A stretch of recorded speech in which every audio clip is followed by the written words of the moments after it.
du ciel, à travers les nuages, quel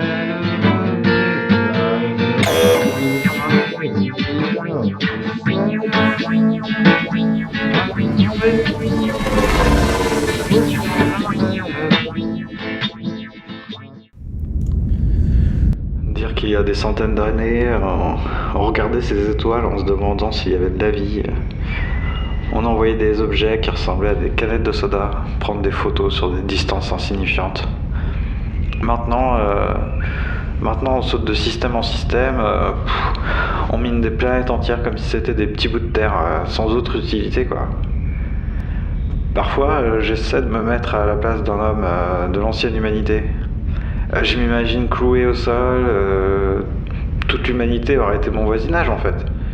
Quelques heures de transport et hop quoi, j'aurais fait le tour de la planète. Mais bon, on sait comment ça a fini. Plus personne n'y a mis les pieds, c'est plus qu'un caillou desséché qui n'intéresse plus personne. Sauf quelques cinglés mystiques bien sûr, il y a toujours eu des modes. La Terre, berceau de l'humanité, il faut la sauver. C'est vrai que il y avait de beaux paysages a priori, des animaux qu'on reverra jamais. Ouais.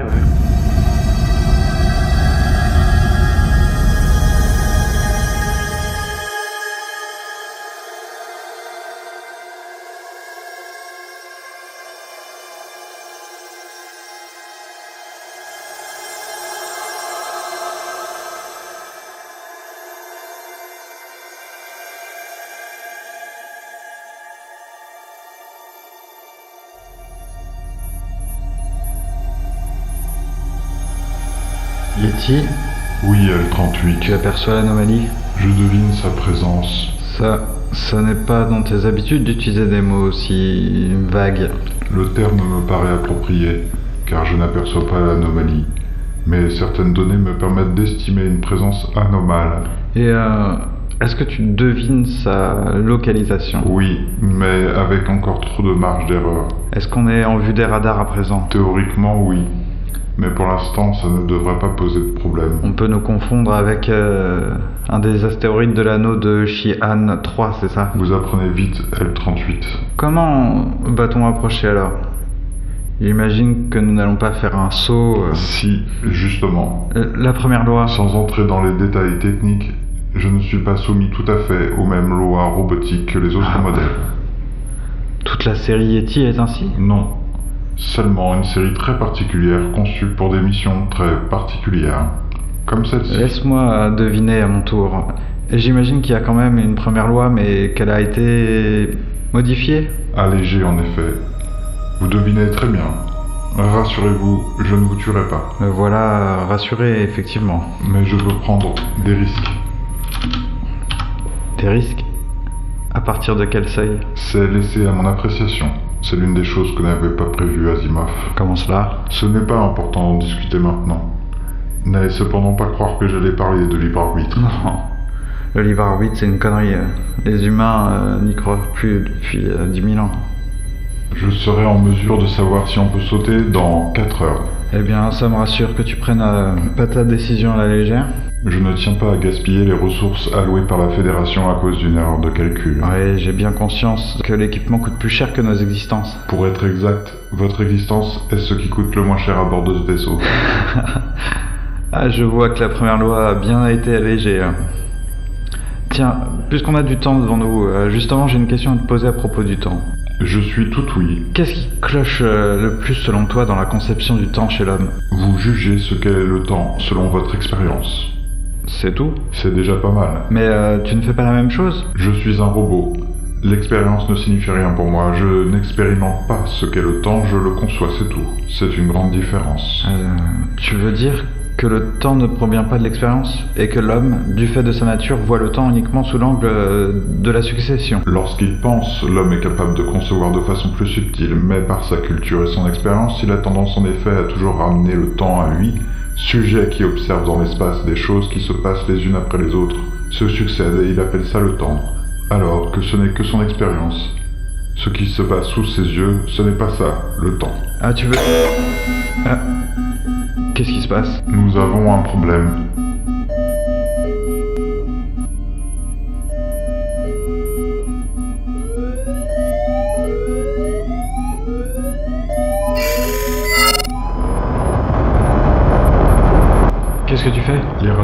détecté un engin en approche. Un missile?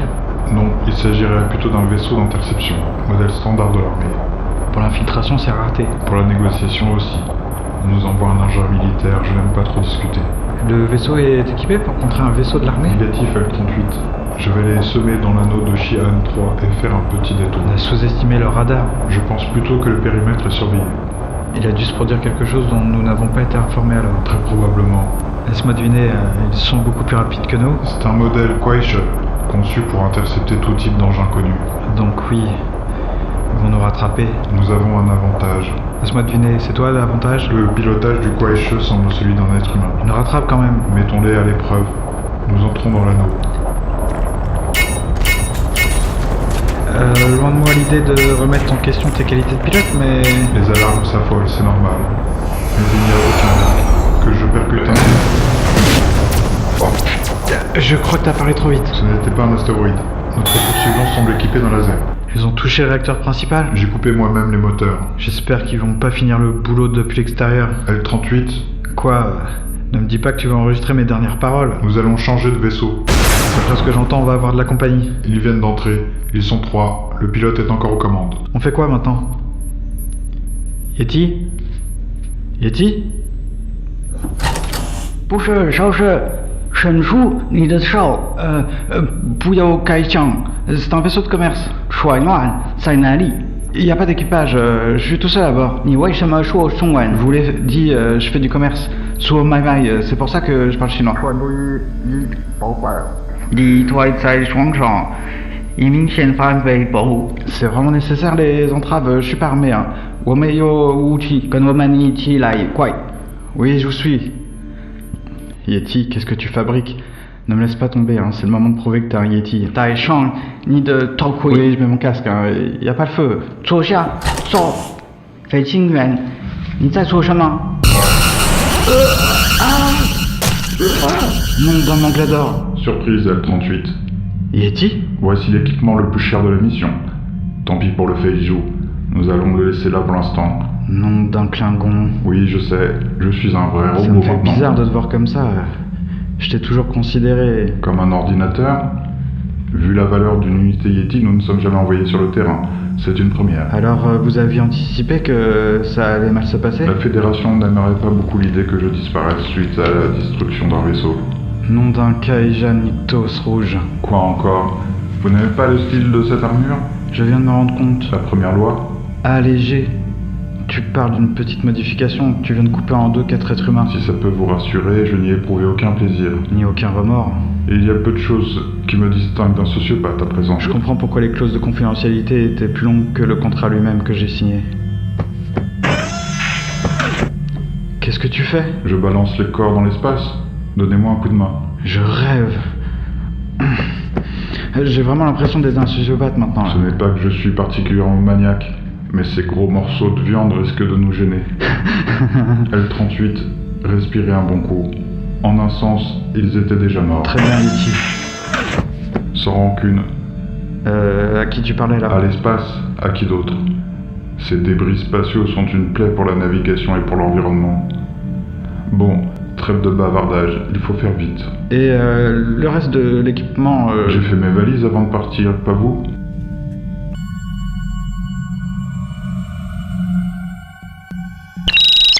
Archive L24H3 8273-8A. Bienvenue à notre séminaire universitaire organisé par le pôle de recherche poétique de l'université Aurora 2 sur le plus grand poète du siècle dernier, en tout cas sur la planète Aurora, car il n'y a pas de consensus entre les experts en poésie à ce sujet. Pourquoi a-t-on choisi, le professeur Velton et moi, de parler de ce poète? Oui, le nom du poète, oui, c'est B2-6 alpha. Parce que, comme vous le savez, c'est le premier poète à avoir vécu vraiment toute sa vie avec un robot. Il s'est marié avec ce robot, alors pas sur Aurora, car c'était alors interdit, et ça l'est toujours.